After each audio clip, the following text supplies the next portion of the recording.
एक मुर्दा भूत की कहानी जो पूरे 20 साल तक न सिर्फ पुलिस को, कई लोगों को, बल्कि खुद इंडियन नेवी यानी कि भारतीय नौसेना तक को धोखा देता रहा। और आखिर में जब राज खुला तो पता चला कि एक जुर्म के लिए उसने कई जुर्म कर डाले। अब उसके जुर्मों का हिसाब किताब हो रहा है, पता नहीं कितनी सजाएं मिलेंगी। कहानी है बालेश कुमार नाम के एक शख्स की। इंडियन नेवी में नौकरी किया करता था। पूरी नौकरी इसने ठीक ठाक की। नौकरी करने के बाद 1996 में ये रिटायर हो गया। अब रिटायरमेंट के बाद पेंशन वेंशन भी मिलने लगा और अपनी बीवी बच्चों के साथ ये रहता। लेकिन करीब 6 साल बीते, 2000 की बात है। चूंकि ये इंडियन नेवी में अपनी इसने पूरी ज़िंदगी गुजार दी थी, इसलिए इसको इंडियन नेवी के बारे में बहुत सारी चीज़ें पता थी। लेकिन हाँ, ये गद्दार नहीं था, देश के खिलाफ जासूसी नहीं करता था। तो इसी इंडियन नेवी में नौकरी करते हुए इसका कई बार दिल्ली में एक कोटा हाउस है, वहाँ जाना हुआ। कोटा हाउस एक तरह का मेस है, एक बड़े बड़े जहाँ अफसर आते हैं, खाना खाते हैं, गैदरिंग होती है, फंक्शन होते हैं। तो उस कोटा हाउस में बहुत सारी कीमती चीज़ें भी रखी होती हैं, बल्कि इवन जो खाना वाना सर्व होता है, बड़ी महंगी प्लेट्स, चम्मचें, सब कुछ। एक बार मुझे कोटा हाउस जाने का मौका भी मिला है। तो 2000 में ही अपने फादर और अपने भाई के साथ, चूँकि कोटा हाउस ये कई बार जा चुका था, नेवी में था और सिर्फ 4 साल पुरानी बात है कि रिटायर हुआ था। तो एक दिन इसे मालूम था कोटा हाउस की सारी जानकारी। एक रात चुपके से घुसा और इंडियन नेवी के इस जगह कोटा हाउस पर उसने चोरी की। बहुत सारे महंगे प्लेट्स, चम्मच और भी कीमती चीज़ें, बहुत सारे गिफ्ट्स। ये दोनों बाप बेटे और इसके भाई ने वहाँ पे हाथ साफ कर दिया, निकल पड़े। बाद में जांच हुई तो पुलिस तक मामला पहुँचा। तुगलक रोड थाने में ये केस गया और आखिरकार पुलिस चोरों तक पहुँच गई। अब बालेश कुमार, उसके फादर और उसके भाई को गिरफ्तार कर लिया। गिरफ्तार के बाद कोर्ट में पेश किया गया, वहाँ से जेल चले गए। लेकिन बाद में फिर दोनों बेल पर तीनों बाहर आ गए। ये चोरी की घटना थी, 2000 की बात है। तो 20 साल का एक मुर्दा भूत और उसकी इस मौत की पूरी साजिश, और 20 साल तक ये एक रहस्य बना रहा। इधर ये चूँकि रिटायर हो चुका था आर्मी से, तो इसका भाई का ट्रक का बिजनेस था, तो ये उसी के साथ जुड़ गया। फिर इसने अपना ट्रक भी खरीदा, ट्रक इंश्योर्ड था। अब अपने बच्चों बीवी के साथ रहने लगा। 2004 आ गया। अब 2000 में उसने ये चोरी की थी, अब 4 आ गया। अप्रैल का महीना था 2004। इसका एक दोस्त था जिसका नाम था राजेश। राजेश के साथ एक रात ये शराब पी रहा था और इसके साथ इसके और भी दोस्त थे।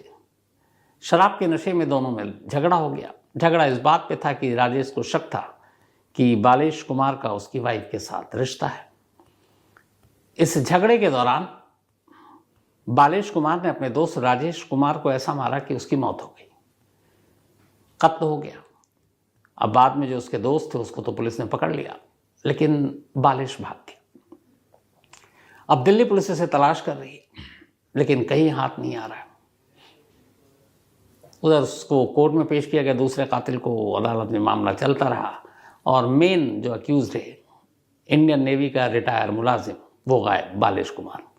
अब पुलिस उसे ढूंढती रही, कभी हाथ ही नहीं आया। 20 लंबे साल गुजर गए।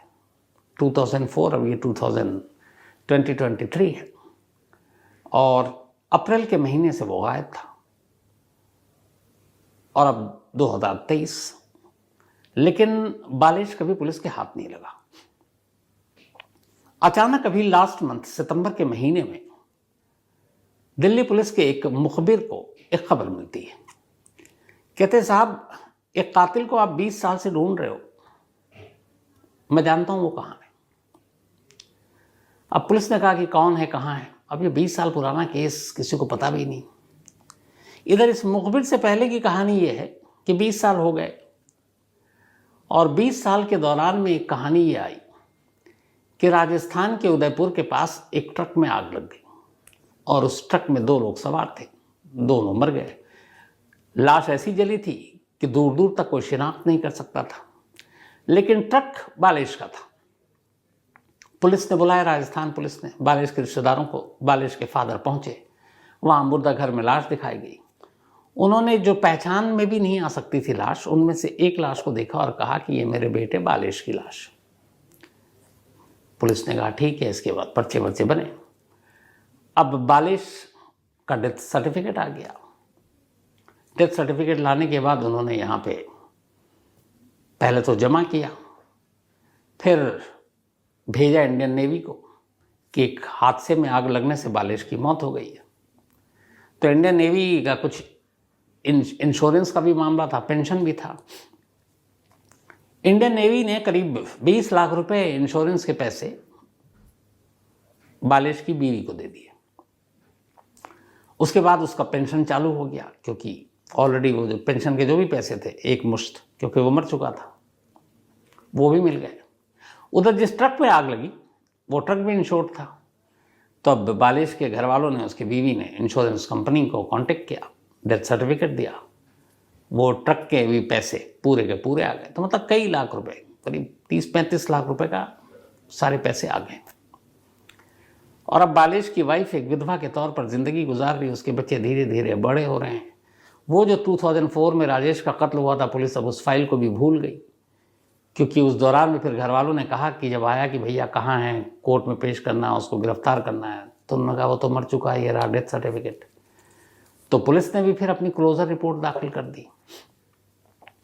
तब पूरी दुनिया के लिए बालिश मर चुका है। 20 साल गुजर गए। हालांकि इस दौरान पुलिस ने उसके घर के इर्द गिर्द कई बार गाहे बगाहे जाकर तफ्तीश की कि शायद जिंदा हो, कोई साजिश हो, लेकिन कोई क्लू, कोई सबूत नहीं मिला। 20 साल गुजर गए बालिश को मरे हुए। सितंबर के फर्स्ट वीक में एक मुखबिर दिल्ली पुलिस को खबर देता है कि साहब बालिश मरा नहीं है, बल्कि वो आउटर दिल्ली में ही अपनी बीवी और बच्चों के साथ रह रहा है, और एक नए नाम के साथ। अब पुलिस ने कहा ऐसा कैसे हो सकता है यार, उसकी तो डेथ सर्टिफिकेट है, आग लग चुकी थी ट्रक में। लेकिन मुखबिर की खबर भी सही थी। अब पुलिस ने जाल बिछाया, अपने लोगों को लगाया सादी वर्दी में, पहले कंफर्म करें कि ये वही 20 साल पुराना बालिश कुमार है कि नहीं है। पुलिस की टीम घर के इर्द गिर्द घूमने लगी। उसके बाद करीब से इधर उधर से तस्वीरें भी खींची, सब कुछ। फिर पता किया गया तो पता चला नहीं, इसका नाम तो अमन सिंह है। फिर सरकारी अलग अलग जो सुविधाएं दी जाती हैं, या आधार कार्ड या कुछ और, उसके नाम पर पुलिस वाले सरकारी अफसर बनकर घर तक गए। उन्होंने कहा भैया हमें ये है, यहाँ से आए इस विभाग से, तो घर वालों के पहचान पत्र, शिनाख्ती कार्ड या ID कार्ड चाहिए, तो सबने दिए। तब आधार कार्ड शख्स लेकर आया अमन सिंह, और वो पुलिस को आधार दिया। उन्होंने देखा आधार भी है, उसका पैन कार्ड भी है, ड्राइविंग लाइसेंस भी है, सब अमन सिंह के नाम पर। पुलिस को लगा नहीं यार कुछ गड़बड़ है, ये वो शख्स नहीं हो सकता है। लेकिन फिर भी पुलिस को मुखबिर पर अपने भरोसा था, क्योंकि मुखबिर ने जब भी खबर दी थी तो सही खबर दी थी। तो अब अमन सिंह के नाम के सारे कार्ड्स, और मुखबिर कह रहा है कि ये अमन सिंह नहीं बालिश कुमार है, कुछ तो वजह होगी। अब पुलिस ने और तफ्तीश की तो फिर पता चला कि जो अमन सिंह के साथ रह रही है महिला, यार ये तो सच में बालिश कुमार की बीवी थी। अब ये हुआ कहीं उसने दूसरी शादी तो नहीं कर ली। तो पुलिस के मुखबिरों ने उसके पूरे ख़ानदान की कुंडली निकाली, पता चला नहीं, बच्चे भी यहीं साथ रह रहे हैं। अब पुलिस को यकीन हो गया। तब पुलिस ने एक रोज़ चुपचाप से क्राइम ब्रांच की टीम ने अमन सिंह को उठाया और तसल्ली से अब उसकी पूछताछ हुई। जब पूछताछ हुई तो सारी कहानी सामने आ गई। 20 साल पुराना एक मुर्दा भूत जिंदा सामने खड़ा था पुलिस के। अब जो उसने कहानी बताई वो बड़ी हैरान करने वाली कहानी थी। उसने बताया कि 2004 में उसके दोस्त राजेश का उसके हाथों कत्ल हो गया। कत्ल के बाद उसके एक साथी को तो पुलिस ने पकड़ लिया, लेकिन वो मौके से भाग निकला। अब वो भागता रहा, कभी इधर कभी उधर, पुलिस पीछे पड़ी थी। कहने लगा भाग भाग कर मैं परेशान हो गया। करीब अप्रैल में ये हुआ था, और उसी अप्रैल में भागते भागते वो परेशान। मई का महीना आ गया, उसे लगा कब तक भागेगा, भागने में खर्चा भी बहुत होता है। तो जब भी वो भागता कहीं इधर उधर रहता तो टीवी देखता रहता था, पिक्चर देखता। तो उसने इस दौरान में इत्तेफाक से कुछ ऐसी पिक्चर देख ली, साबित कर देता है और होता जिंदा है।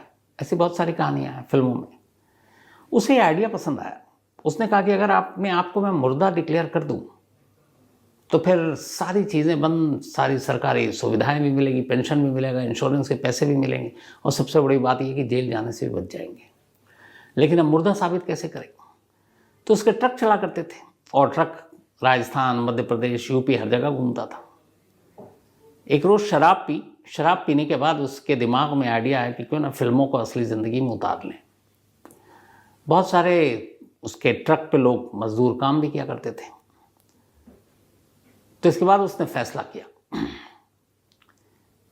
कि वो अपने ट्रक का इस्तेमाल करेगा, ट्रक में आग लगाएगा और 2 लोग मरेंगे इससे ट्रक का मुआवजा भी मिल जाएगा इंश्योरेंस कंपनी से, और 2 लोगों के मरने से किसी को शक भी नहीं होगा कि अकेला सिर्फ यही था।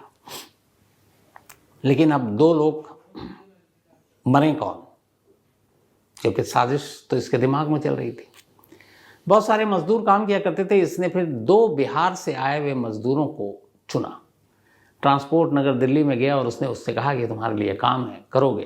उसने कहा कि एक ट्रक के साथ माल लेकर उदयपुर जाना है। दोनों बेचारे राजी हो गए, नौकरी करनी थी। उसके बाद 1 मई 2004, यानी पहला कत्ल करने के लगभग 20-25 दिन के बाद ही उसने दोनों मजदूरों को बुलाया और फिर ट्रक में बिठाया और अपने साथ लेकर राजस्थान निकल पड़ा।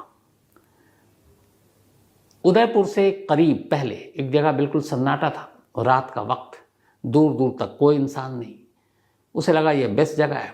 अच्छा, वहाँ तक पहुँचने से पहले, चूँकि वो कई बार इस इलाके में जा चुका था, उसने दोनों मजदूरों को शराब पिलानी शुरू कर दी।